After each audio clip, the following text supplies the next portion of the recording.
media as camouflage.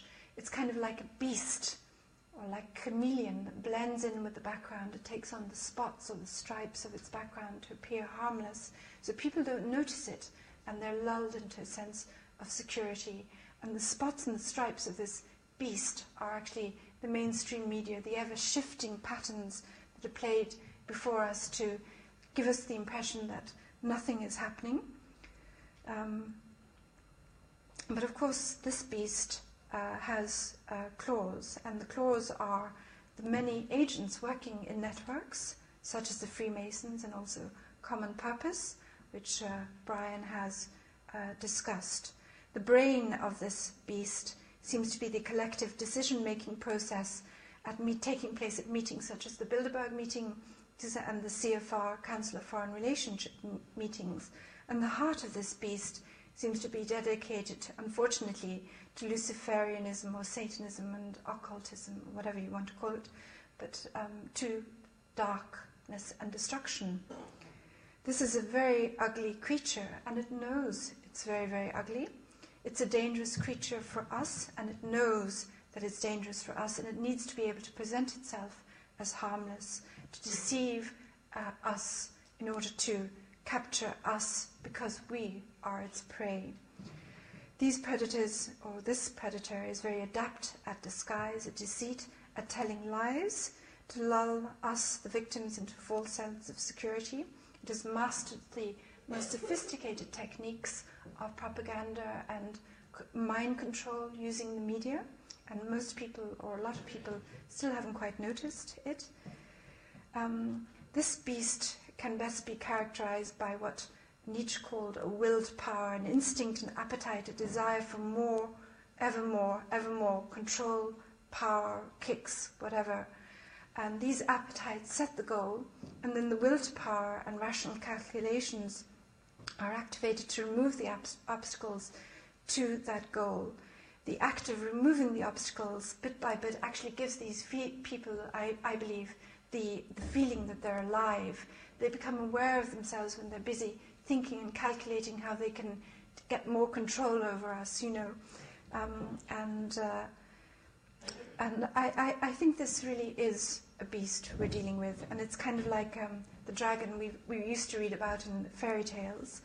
We now can see it moving towards us with the swine flu vaccinations, which could become forced vaccinations even here in the UK and in other countries in the USA. We can see it moving towards us with this carbon tax, with this EU totalitarian police state, and with famine and wars. And it's been wounded by blows delivered by the independent media, but it is still coming at us with an uneven but determined way. And the problem with this beast it doesn't know what else to do. Its existence is based on the will to power, and it knows no other way of living than by seeking ever more power over others, and an act that is necessarily violent and is going to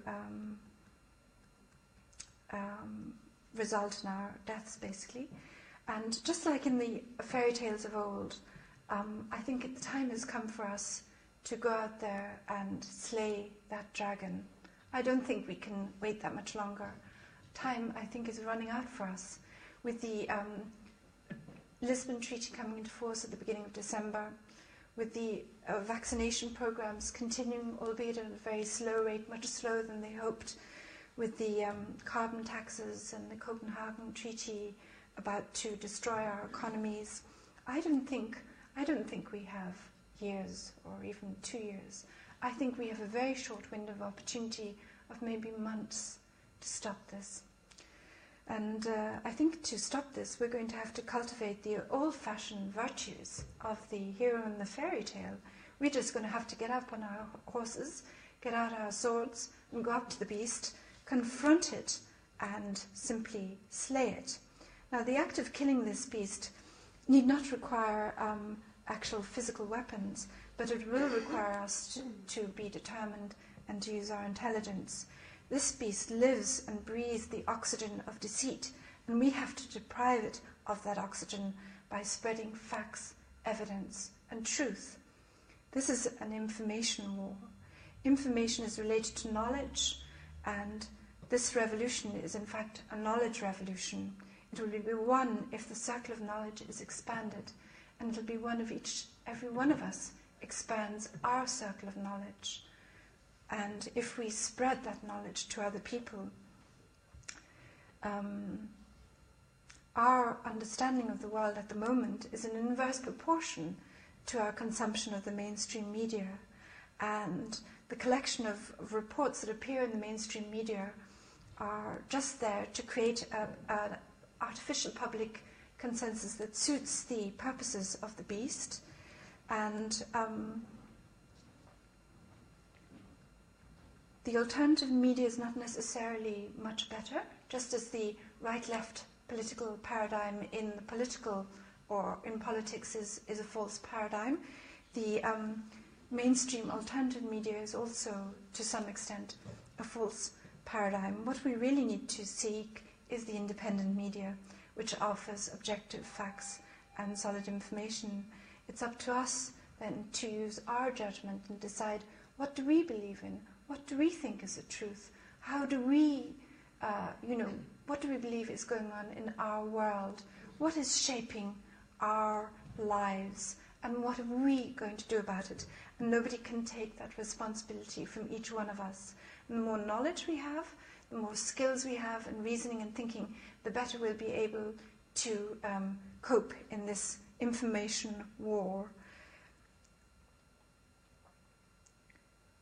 We, I think, have to not only think about slaying this beast in the next few weeks, we have to think about what's coming after this. What kind of a future do we want?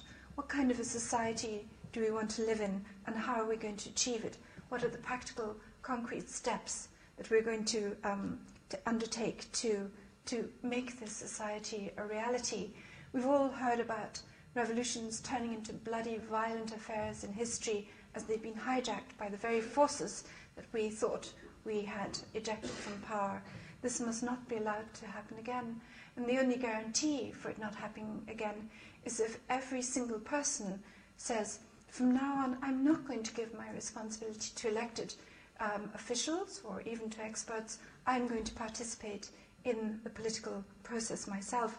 I'm going to make the decisions about how the money is going to be spent in our community, how we're going to, whether we're going to install renewable energy, what kind of food we're going to grow, what kind of an economic little microsphere we're going to have in our community. This actually works very, very well in Switzerland. Switzerland is one of the few countries where there is still direct democracy at local level. People gather in places like this, and somebody comes along and says, we've got so and so much money, and these are the proposals for how we are going to spend it, and then people discuss and debate how their money is going to be spent in their community. And actually, it turns out to be extremely efficient. The communities are on the whole very well run, and there's very little corruption. Then people are elected to go into the parliament, and they're local people. They're people the Swiss know who are living in the house next door, or the teacher in the school, and these people remain in the community even while they're serving their terms in the parliament. And there are lots of instruments for people to get information at a local level and federal information. They can ask questions, and the government is obliged to give an answer. And I think we need to go back to this model myself. I think we need to get more local about our decision-making process, and everybody has to start getting involved again in figuring out what's going to happen with their communities. I also think that we need to link up with people in the USA, in Europe, in Latin America, in Africa, and in Asia, and start a really genuine grassroots revolutionary movement in the next few months. That we're fighting an international corporate crime syndicate, and we can only do this effectively if we join forces across the whole globe. Indeed, we have a great opportunity. We have an opportunity to found a really peaceful, prosperous new era if we work together. I believe, we can't know what the outcome is going to be of our efforts. We don't know what's going to happen in a week or 2 weeks' time. We don't know if a nuclear bomb is going to go off or what factors